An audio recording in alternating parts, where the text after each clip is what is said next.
श्री शिवाय नमस्तोभ्यम। Hello friends, welcome to my YouTube channel Shiv Vastu analysis. दोस्तों, आप सबका स्वागत आज के हमारे इस प्रोग्राम में। फ्रेंड्स, इस प्रोग्राम की हम शुरुआत करते हैं उससे पहले आपको ये कहना चाहेंगे, हमारी एक और नई चैनल शिव एस्ट्रो वास्तु जो अभी हमने रिलीज की हुई है यूट्यूब पे, उसकी चैनल है, उसकी एक लिंक है इस वीडियो की डिस्क्रिप्शन में। उस वीडियो की उस चैनल की लिंक है शिव एस्ट्रो वास्तु। वहां पे हमने आपको नए नए उपाय, ज्योतिष शास्त्र संबंधित, न्यूमरोलॉजी संबंधित, वैदिक वास्तु, वैदिक ज्योतिष, अंक शास्त्र संबंधित ऐसे बहुत सारे लाल किताब से अंतर्गत बहुत सारे ऐसे उपाय, टोटके, टिप्स एंड टॉक्स दिखाई दी है जो आप वहां पे जाके देख सकते हो, उसको यूज कर सकते हो, वो उपाय आपकी लाइफ में कर सकते हो, जिससे आपके जीवन के अंदर जो सुख शांति समृद्धि है या आपके कोई भी सपने हैं या आपका कोई भी गोल है, उसमें आपको ये उपाय सहायता बन प्राप्त होंगे और आपके जीवन के अंदर एक प्रोग्रेस दिखेगी, तरक्की दिखेगी। फ्रेंड्स, अगर हम आपको ये कहना चाहते हैं, अगर आपको हमारी चैनल और हमारे नॉलेज को ऐसा कुछ लग रहा है कि हमारे टिप्स एंड टॉक्स आपके लिए फायदेमंद है, हम जो आपसे बात करते हैं, चाहे इस चैनल की हो चाहे उस चैनल की, अगर आपको लगता है कि कुछ हमारी वीडियोस में कुछ अच्छा लग रहा है तो आप इस चैनल को भी सब्सक्राइब कीजिए, और जो हमारी दूसरी वीडियो है, दूसरी चैनल है शिव एस्ट्रो वास्तु, उसको भी सब्सक्राइब कीजिए, उसको लाइक कीजिए, शेयर कीजिए। यानी आपके एक लाइक शेयर करने से वो चैनल कहां तक पहुंचेगी, किस किस को प्राप्त होगी, कौन ऐसे जरूरतमंद व्यक्ति है जिसको नीड है, जिसको सहायता की नीड है, किसी को हेल्प की नीड है, वो हेल्प लेना चाहता है किसी से, और वो भगवान को रोज प्रार्थना करता है, मेरी समस्या में से मुझे रास्ता दिखाइए। आपकी एक क्लिक, आपकी सब्सक्राइब या आपकी शेयर, उसके लिए इतनी बड़ी एक नया तक मिल जाएगा, नया अवसर मिल जाएगा, और वो जो आपको दुआ देगा वो तो आपको पता चलेगा आपके आने वाले दिनों में कि हमने ये काम किया तो हमें क्या फायदा हुआ। फ्रेंड्स, अब हम आपको एक निवेदन कर रहे हैं, प्लीज उस चैनल को आप लाइक कीजिए, शेयर कीजिए और सब्सक्राइब कीजिए। अब आज का टॉपिक हम आगे चालू कर रहे हैं। तो हमारा आज का जो टॉपिक है, पिछले टॉपिक का नेक्स्ट एपिसोड है। हमने आपको जो पिछला टॉपिक बताया था कि आपकी शूज रैक यानी आपके चंपल रखने का स्थान, आपके जूते रखने का स्थान, वो आपके वास्तु के अंदर किस स्थान में होना चाहिए, कौन से जोन में होना चाहिए, कौन से क्षेत्र में होना चाहिए, जिससे आपके जीवन के अंदर कोई समस्या ना आए और कोई प्रॉब्लम ना आए। आपके जीवन में कोई भी ऐसा काम हो जो बनते बनते अटक रहा हो, आपके पास कोई धन है, धन ऐसी जगह खर्च हो रहा है कि आपको खुद को पता नहीं चल रहा, आपके घर के अंदर ऐसे कुछ ऐसे शुभ अवसर के लिए आप वेट कर रहे हो, आप राह देख रहे हो, पर वो अवसर आपके घर में नहीं आ रहा, शादी का, ब्याह का, नई मकान दुकान के खरीद का, या आपके संतान प्राप्ति का, तो ये सब हमारे वास्तु के साथ संलग्न है। एक तो आपके नसीब के साथ संलग्न है, दूसरा आपके कर्मों के साथ है, और तीसरा वास्तु के साथ है। अगर नसीब में नहीं होगा तो नहीं मिलने वाला, कर्म अच्छे नहीं करोगे उसके लिए तो वो भी चीज नहीं मिलेगी, और कर्म और नसीब में है और आप अच्छे वास्तु में नहीं ले रहे तो वहां पे आपको समस्या आएगी। वो टाइम पे नहीं मिलेगा, मिलेगा तो सही, क्योंकि नसीब में भी है, कर्म में भी है, पर आप नहीं मिल रहा, उसके लिए आपको वेट करना है। तो आज हम यही कहेंगे, अगर अच्छा वास्तु होगा तो वो मिलने की श्योरिटी यहाँ पे बढ़ेगी। क्यों बढ़ेगी? अच्छा वास्तु होगा तो आपको जो लिखा हुआ है भूतकाल में, भविष्य काल में कि आपके साथ ये बनने वाला है, तो उसके लिए आप बहुत ही काम करोगे, क्योंकि ऑटोमेटिक जो भविष्य काल सिद्ध होने वाला है, तो वर्तमान में आपको वो काम करना पड़ेगा, वो रोल अदा करना पड़ेगा, तो ही भविष्य काल में वो चीज बनेगी। और भविष्य काल में जो चीज आपके लिए लिखी है तो वो पहले भाग्य में लिखी हुई होगी।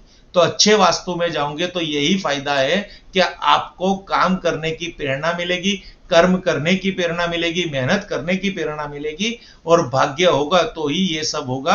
और भाग्य यही है कि हमें मनुष्य योनि में जन्म मिला है, तो हमको सब कुछ प्राप्त करने की क्षमता भी दे रखी है, एक अवसर भी दे रखा है, और काम करने की हमें बुद्धि, शक्ति और कृपा भी दे रखी है। बस हमें यहाँ पे लॉजिक और माइंड दौड़ाना है, दिल से भी कुछ डिसीजन लेने हैं, कुछ डिसीजन माइंड से भी लेने हैं। तो ये सब मिला के आप एक बहुत सक्सेस इंसान बन सकते हो। उसकी श्योरिटी 100% की है, बस विश्वास की जरूरत है। अब हमारा टॉपिक हम आगे लेंगे। पिछले टॉपिक पे हमने आपको शूज रैक कहाँ पे स्टेबल करना, कहाँ पे रखना वो बताया था, बट हमने वहां पे कहाँ पे नहीं रखना वो बताया है। रखने के लिए तो दो स्थान कंफर्म है, SSW अथवा वेस्ट ऑफ नॉर्थ वेस्ट। वहां की हम चर्चा नहीं करेंगे क्योंकि वो तो रखना ही है, पर आपने कहां कहां रखा है, क्योंकि आप प्रॉब्लम में हो, क्योंकि सही करने वाले से ज्यादा गलत करने वाले यानी वास्तु को फॉलो करने की संख्या कम है और वास्तु को फॉलो न करने की संख्या ज्यादा है, क्योंकि उनको नॉलेज नहीं है या फिर वो जानबूझ के नहीं कर रहे या उनको उसमें विश्वास नहीं है। दो चीज है, विश्वास नहीं है तो भी प्रॉब्लम्स है, नॉलेज नहीं है तो भी प्रॉब्लम्स है, और जानबूझ के कर रहे हैं तो फिर मतलब ही नहीं है ना, क्योंकि उनको पता ही है कि ये शास्त्र हमें कहीं बेनिफिट नहीं देता होगा, खाली एक बात ही है। तो उस सब की हम चर्चा नहीं करते, पर ये चर्चा करनी पड़ती है क्योंकि कुछ आपको समझाने के लिए हमें नेगेटिव पॉइंट भी दिखाने पड़ते हैं। अब हम आते हैं हमारे आज के एपिसोड में। फ्रेंड्स, अभी हमने पिछले एपिसोड में आपको दिखा दिया था कि नॉर्थ जोन में जो वाटर एलिमेंट है वहां पे कहीं पे भी 3 जोन की बात की कि आपको शूज रैक नहीं रखने। अगर आपने नॉर्थ में रख दिया तो मनी एंड अपॉर्चुनिटी की प्रॉब्लम्स आएगी, यानी धन कमाने के नए अवसर, जॉब, बिजनेस में अवरोध आएगा। और नॉर्थ ईस्ट में रख दोगे एनएनी में, नॉर्थ ऑफ नॉर्थ ईस्ट में, तो हेल्थ इश्यू आके खड़ी हो जाएगी। और एनी में रखो तो क्लियरिटी माइंड, बच्चों की पढ़ाई अटक जाएगी। तो फ्रेंड्स, अब हम आगे बढ़ रहे ई एनी यानी east of north east. East of north east air element है, कास्ट एलिमेंट है, वहां पे शूज रैक रखना भी प्रॉब्लम है, क्योंकि वहां पे आपके जीवन के अंदर आनंद चला जाएगा, अकेलापन आएगा, जो एंजॉय नहीं होगी, कोई क्रिएशन नहीं होगा, आप हमेशा मायूस मायूस जीना चालू कर दोगे। कई घरों में आपने देखा है बहुत पैसा है, बहुत कुछ है, अच्छी में अच्छी गाड़ी है, अच्छी में अच्छे पलंग है, अच्छे से अच्छा सोफा सेट है, डिनर सेट है, डाइनिंग सेट है, सब कुछ है, पर उनकी लाइफ सेट नहीं है, क्योंकि वो इतने डिप्रेशन में है। उनको कहीं पे भी एंजॉयमेंट के लिए भी जाना हो तो 1000 बार सोचना पड़ता है कि मैं टाइम कहां से लेके आऊं। टाइम निकाल पाते हैं तो वहां पे भी उनकी जो टाइम निकाला है उसमें भी 100% का जो रेशियो होता है उसमें वो 25% ही एंजॉय कर पाते हैं। एक मूवी देखने बैठते हैं तो 10 बार उनके फोन आते हैं और वो बाहर निकलते हैं, क्योंकि वो लाइफ के अंदर इतने व्यस्त होते हैं। भगवान की कृपा से व्यस्त होना अच्छी बात है, पर अपने लिए जीना भी एक जरूरी है ना। तो वहां पे वो जो टेंशन क्रिएट होता है, जो उनकी बोधरेशन है, डिप्रेशन है, वो ई एनी के डिस्टर्ब होने से होगी। ईस्ट ऑफ नॉर्थ ईस्ट, वहां पे अगर कोई भी वास्तु संबंधित, वहां पे शौचालय आ गया, अंडरग्राउंड सेप्टिक टैंक आ गई, सीढ़ी आ गई, बहुत कुछ ऐसी चीजें हैं जो पिछली वीडियो में हमने लगातार चर्चा की है। पर वहां पे अगर शूज रैक आ गई तो ये भी प्रॉब्लम है। तो आपको खास कहूंगा कि इस जोन के अंदर आप शूज रैक मत लाओ, आपका फन चला जाएगा। अगर लाइफ के अंदर फन नहीं होगा तो आपकी हेल्थ डिस्टर्ब होगी, आप में आपकी जिंदा लाश बन जाओगे, यानी आपकी कहते हैं ना कि मायूसी मायूसी मायूसी, किसी चीज में इंटरेस्ट नहीं रहेगा, कोई जॉय नहीं होगा, कोई एंजॉय नहीं होगा।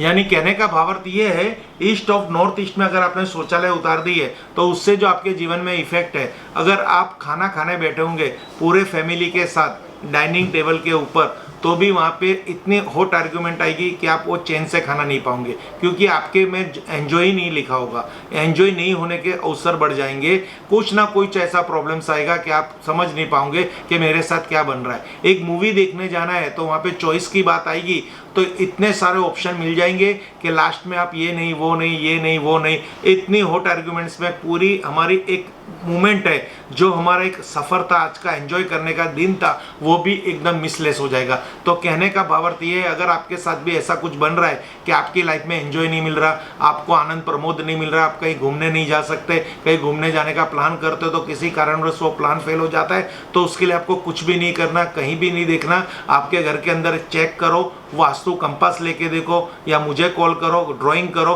आपके घर के ईस्ट ऑफ नॉर्थ ईस्ट में कोई वास्तु दोष होगा या फिर वहां पे शूज रैक पड़े होंगे। बहुत नॉर्मल बात है, लाइफ आप खुद अपनी डिजाइन कर सकते हो, आप अपने हर मूवमेंट को खुद बना सकते हो, बट आपको थोड़ा देखना पड़ेगा, समझना पड़ेगा, क्योंकि आपके पास खुद के पास आपके पास टाइम मशीन आ चुकी है वास्तु के रूप में, वो वहां से हटा दीजिए, चेंज कर दीजिए, या कोई ऐसी कुछ रेमेडी करनी हो तो मुझे संपर्क कीजिए।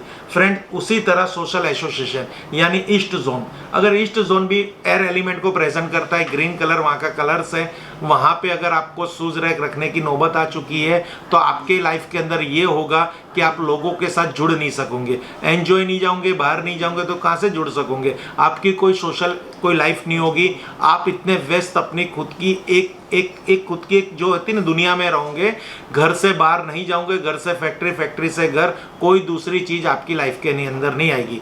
पर यह तो रहेगा कि घर से फैक्ट्री आप कमाते रहोगे, पर कमाना भी एक हद तक ही जरूरी है, जो आपकी हर इच्छा पूरी कर सके और आपको संतोष, यहाँ पर संतोष वाली बात आती है, सेटिस्फैक्शन वाली बात आती है। अगर वो क्रॉस कर चुके हैं आप उसकी एक क्षमता को, तो आप कहीं पे भी अपने आप को सुखी इंसान मत गिनना, क्योंकि आप किसी से जुड़ नहीं पा रहे, आपके पास कोई आदमी नहीं आ रहा, आपके वहाँ कोई रिलेटिव नहीं आ रहा, कोई फ्रेंड नहीं आ रहा, या आप कहीं पे नहीं जा रहे, आपको कोई इन्वाइट नहीं कर रहा, आपके बिजनेस के अंदर, आपकी मार्केटिंग में कुछ कहते हैं ना, आपकी बिजनेस भी नहीं हो रही, आपको जॉब नहीं मिल रही, आपकी शादी नहीं हो रही, तो क्या पढ़ने से जॉब मिलती है, या बड़े होने से शादी होती है, या बिजनेस लगाने से बिजनेस होता है? ये सब नीड है, ये एक पार्ट है कि ये पार्ट होगा तो ये पार्ट होगा। यानी कोई भी चीज होती है उसमें बहुत सारे जनों का प्ले होता है। ये क्रिकेट टीम ले लो, क्या विकेट कीपर से मैच खेला जाता है, बॉलर से मैच खेला जाता है, या बैट्समैन से मैच खेला जाता है? हर किसी का रोल होता है एक मैच खेलने के अंदर। यानी लाइफ के अंदर पढ़ना जरूरी है, पढ़ने के बाद समाज जरूरी है। समाज में आप जाओगे तो जॉब मिलेगी, आप या आपकी शादी होगी, या आपके जीवन में सुख आएगा। तो यहाँ पे भी अगर आपके ईस्ट जोन के अंदर आपने वहाँ पे सपोज शूज रैक बना रखा है, तो आप एक सावधान हो जाइए। आपके लाइफ में कोई भी अभी समस्या नहीं है तो बाद में समस्या आएगी। जब वो समस्या, जब वो प्रसंग आने वाला है, जब वो समय आने वाला है, ये समस्या वहां पे आके खड़ी होती है। अभी आप कहोगे कि मेरी तो है पूर्व के अंदर, पर मैं बहुत अच्छा पढ़ रहा हूँ और जॉब कर रहा हूँ, पर जब बिजनेस करने जाए, मीन्स मैरिज के लिए अप्लाई करोगे, संसार में जाके कि भाई अभी शादी करनी है, तब क्या? तब आपको कोई पहचानता नहीं होगा, क्योंकि आपकी सोशल लाइफ ही जीरो है। अब यहाँ ये जो चर्निंग है, ये चर्निंग का ये जोन है, यहाँ पे अगर आपने शूज रैक उतार दिया, मीन्स रख दिया, या फिर वहाँ पे सिंपली चंपल भी उतार रहे हो, फिर मैं कह रहा हूँ अगर आप वहाँ पे जूते भी रख रहे हो, शूज रैक यानी एक रैक होगा तो प्रॉब्लम्स नहीं है। वहाँ जूते उतार रहे हो, चंपल उतार रहे हो, आपके सैंडल उतार रहे हो, आपके बूट उतार रहे हो, वहाँ पे 24 घंटे 12 घंटे वो चीज़ वहाँ पे पड़ी है, तो वहाँ पे नेगेटिविटी क्रिएट होगी और आपके डिस्टर्ब करेगी और प्रॉब्लम करेगी। यानी यहाँ पे क्या होगा, आपका वाद विवाद बढ़ जाएगा। आप कोई भी चीज़ को इतना मंथन करेंगे, इतना मंथन करेंगे, सीधी सीधी उस चीज़ पे अप्लाई नहीं कर पाओगे। यानी सोचते रहोगे करूँ ना करूँ, करूँ ना करूँ। चर्निंग करना बहुत ही अच्छी बात है, पर इतना भी चर्निंग नहीं करना कि मक्खन के समय हम मक्खन ना देखें और उसी में पड़े रहे कि भाई चर्निंग ही चल रही है। तो यहाँ पे अगर आपने शूज रैक रख दिया तो ये आपके लिए बहुत बड़ा एक वास्तु दोष है। यहाँ पे आपको शूज रैक रखने के लिए मैं बिल्कुल मनाही कर रहा हूँ। ना ही यहाँ ईस्ट जोन में शूज रैक रखने के लिए मनाही हो रही है वास्तु के अकॉर्डिंग। यानी ईस्ट ऑफ नॉर्थ ईस्ट में शूज रैक मत रखना, और ESC यानी ईस्ट ऑफ साउथ ईस्ट में भी शूज रैक मत रखना। ये तीन हरे कलर के, ग्रीन कलर के जो जोन है वो एयर एलिमेंट को प्रेजेंट करते हैं। अगर यहाँ पे शूज रैक रखना है या रख दिया है, या किराए का मकान है या फैक्ट्री है और यहाँ पे शूज रैक रखने की नौबत आ रही है, तो क्या किया जाए? तो ऐसा नहीं है कि फिर कुछ और वहाँ पे करना है, वहाँ पे फिर एक उपाय करना है, एक विश्वास रखना है कि हम ये उपाय करेंगे तो ये निवारण हो सकता है। तो वहाँ पे आप एक ग्रीन कलर का कपड़ा, जैसे नॉर्थ जोन के लिए हमने ब्लू कलर के कपड़े को रिप्रेजेंट किया था, एक ब्लू कलर का क्लॉथ ले लो या मैट ले लो, तो यहाँ पे ग्रीन कलर की मैट ले लो, और जो साइज हो शूज रैक की 1/3 यानी एक शूज रैक की हाइट की जो हाइट है उस हाइट की एक साइज लेनी है, और थोड़ी उससे थोड़ी कम लेनी है। यानी इतना माप लेके आपको उस शूज रैक के इर्द गिर्द पहले शूज रैक के नीचे वो मैट बिछानी है और उसके ऊपर शूज रैक रखना है। यानी फ्लोर पे अगर आप जमीन की बात करेंगे, इस जोन की बात करेंगे, आपको इस जोन में चंपल रखने हैं यानी शूज रैक रखना है या चंपल उतारने हैं, तो मैट फिट करा दीजिए ग्रीन कलर की, और उसके ऊपर ये सब आपकी सब ऑब्जेक्ट सब्जेक्ट रख दीजिए, आपके बूट चंपल जो भी कुछ है, तो उससे उसकी नेगेटिविटी थोड़ी कम होगी। साथ ही साथ अगर आपका कैबिनेट टाइप शूज रैक है तो उसमें यिन यान बागवा लगा दीजिए।